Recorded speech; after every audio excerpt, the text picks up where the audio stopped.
Okay, welcome back. So now we need to mess around with our input system and make sure it's getting the letter E. And it's not bouncing at me. Okay. Uh, Input system, make sure it's getting the letter E, and then we will apply that and have the letter press, not just the walking in, change the drawer opening. Okay, so let's jump down to our project and let's look at our input system thingy. And our input system thingy has a particular name. Here, input. Oh, it is input system thingy. Input system actions. So I'm going to double click on that guy. And we have something already because we're using the input controller called interact, and that's already the letter E. If you didn't have that, hit the plus, make sure it's on the letter E. You could do a new binding, add binding, and make sure it's the letter E. But we already have a keyboard E. Now, with mine, when it came, Interact also had this hold on it, and that's because the input system that comes with the first-person controller has it set up with this hold button, I believe, unless it's built in from Unity this way. In either case, know that it's there. This way you have to hold it on for half a second before it to pop up, and then so it'll take a minute when you press for it to register the click. I find that distracting, and I spent a long time thinking my code wasn't working because I wasn't holding the stupid button down long enough. So I'm going to turn that off right now. Just hit the little minus sign. You can always put it back here, plus sign, hold, and put it there. Look, there's other stuff you can do. So I think leave interactions alone and have a keyboard input that's E. And then the other big thing is don't forget to save your asset when you've done that. And interact is what we're going to be looking for. So interact with a capital I, and we're going to save that asset. Okay, done. So now, because we have the first-person controller and it already has a controller input, we could, in theory, tie into that. I think it makes sense to make our own file, and there's no reason we both of these, the regular first-person input and our own special input, can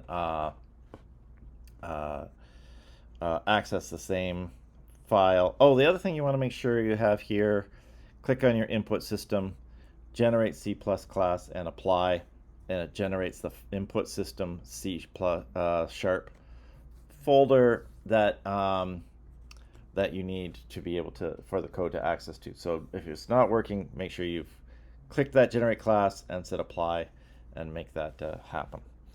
Okay, so now we want to have a code that grabs the input, and we probably don't want to put that on the drawer because that doesn't make sense. So let's put it on the player, and then we'll have the drawer access a value on the player if the E has been pressed. I think that makes more sense because that way we can have multiple things, but it's only checking one time to see whether E is pressed, not every. We don't want, if we had 100 drawers in here, we don't want them all checking to see if E has been pressed, right? They can just see if the Boolean has been tripped, and that will turn it on. At least that's the way it makes sense to me. Maybe there's better ways to do it, but this is the way I'm doing it. Okay, so let's go to player, and I'm going to turn this one off just to make sure I don't screw myself up, and I'll say add component. I'll say new script. I'm going to say I'll call it input tutorial. Okay. And I will say create net. Okay. And save. Yes, please.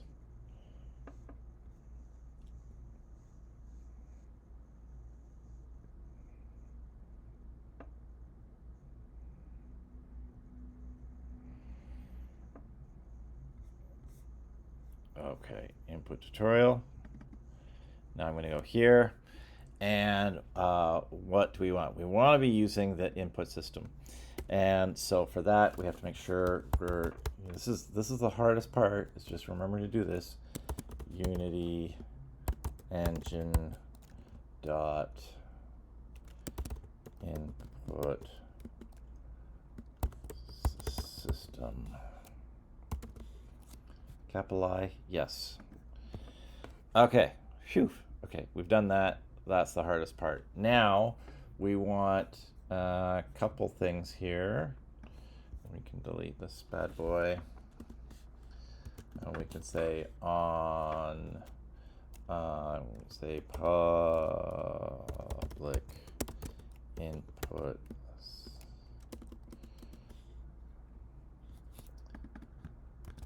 Might as well copy paste input system actions, and we'll call it player controls.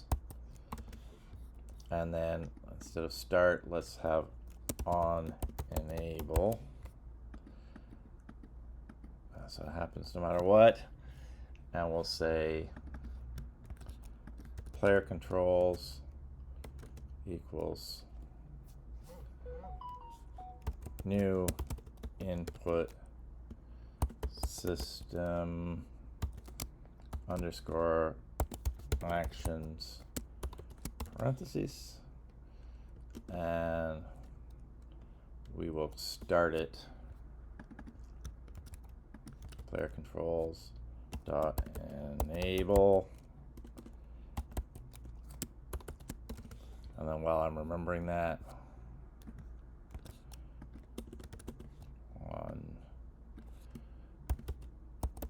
we will remember to turn them off and disable.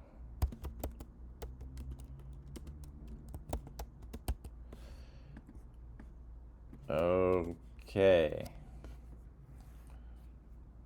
So that's good. Now we want to turn on our, let's say, interact. Private, oh, we need to create a variable for it first. So private input action interact. And that's going to hold that, talk to that actual, the letter E. And we want interact equals player controls, yes please, dot player, yes please, dot interact with a capital I, because that's it has a capital I in the input system. And so that's putting that, making that connection to that, which is already made. And this is finding that C# script that we wrote and talking to it. Or didn't write, we created when we clicked the button. Okay, so that's all good. That's all good. Now we have to, let's create an event that happens. So we can say interact dot performed plus equals interact event. So this is going to perform an interact event, and that's going to call a function. So we want to say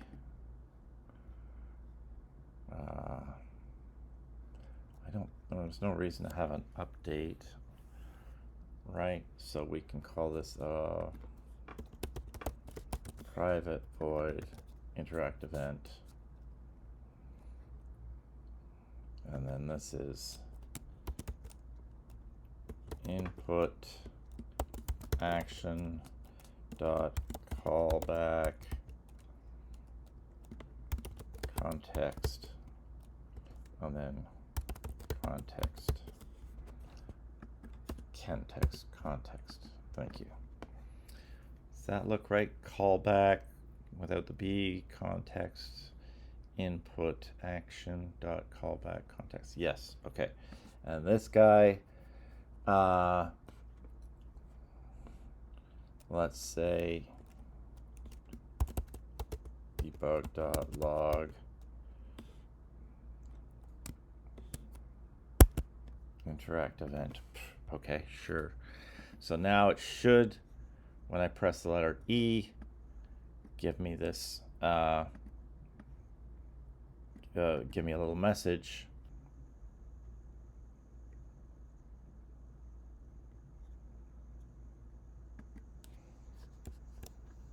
Great.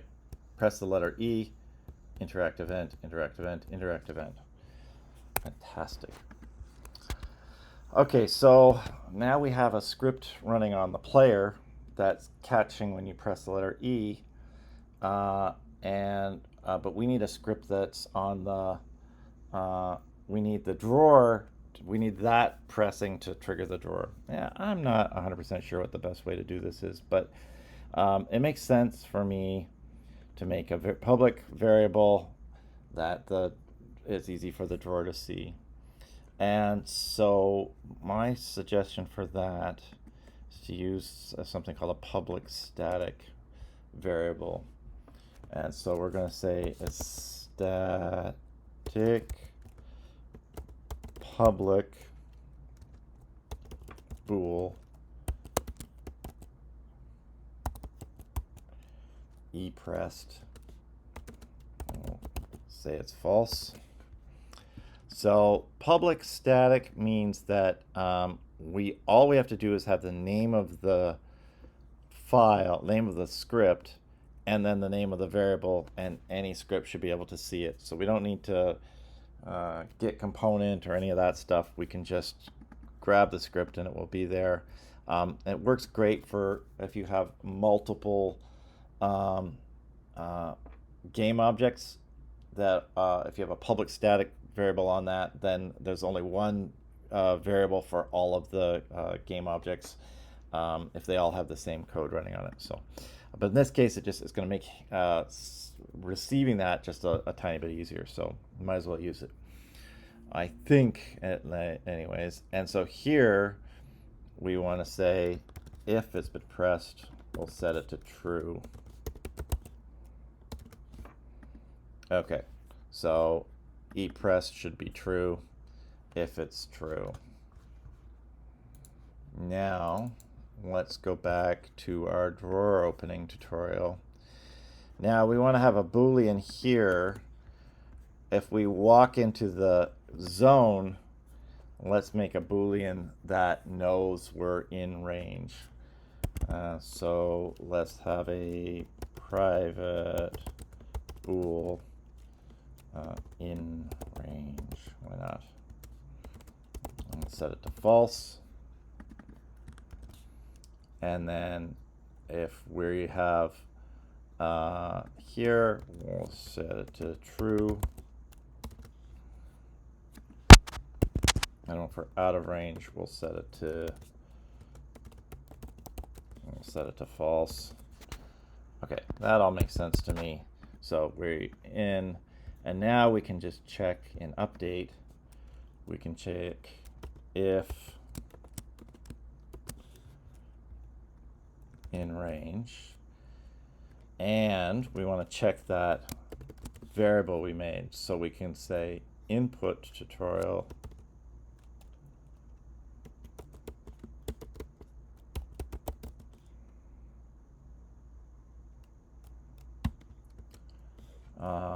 and then it's the name of the variable we used, which was ePressed. And will be verbose or not. Okay. So if that's all true, then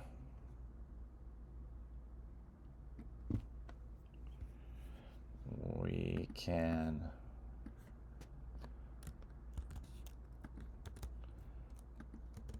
do our trigger. And if we leave, we'll set the trigger to false. Does this work? So if we walk in and we're in range, we're going to be in range if we are the player, and we set that Boolean to true. And if we set that Boolean to true, we're going to set animation. If this is true, we're going to turn this guy on. And then let's set this back to false again once we've clicked it.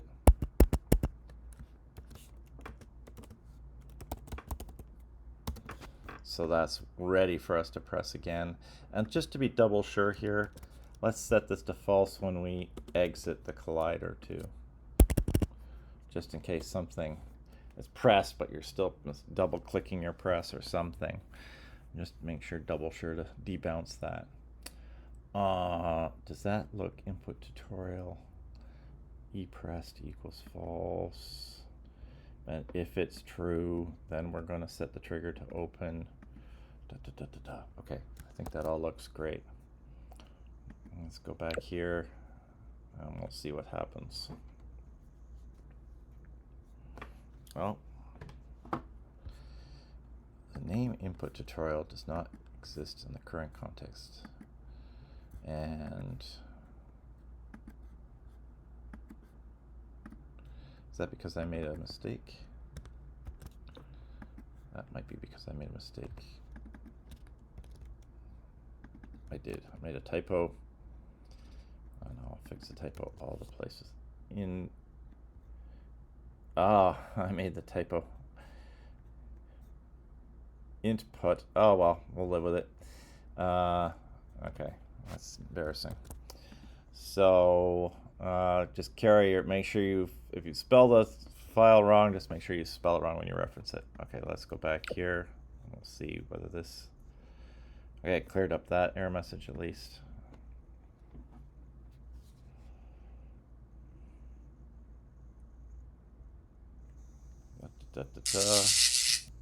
Walk up to the door, press E, it opens. If I walk away, everything closes. Nice bonus is on my joystick, the up button also is the same as press E, although you need to change what it says, I suppose. But it does also automatically works with the joystick too. All right, that's it. And then of course at this moment, when it's open, you could have other animations and manifestations and setting other things and having other events in your game get triggered. So that could be where that happens. Maybe you've got maybe that's where you've hidden one of the keys, and then your key total goes up, however it is you want to work it. Alrighty, that's the story.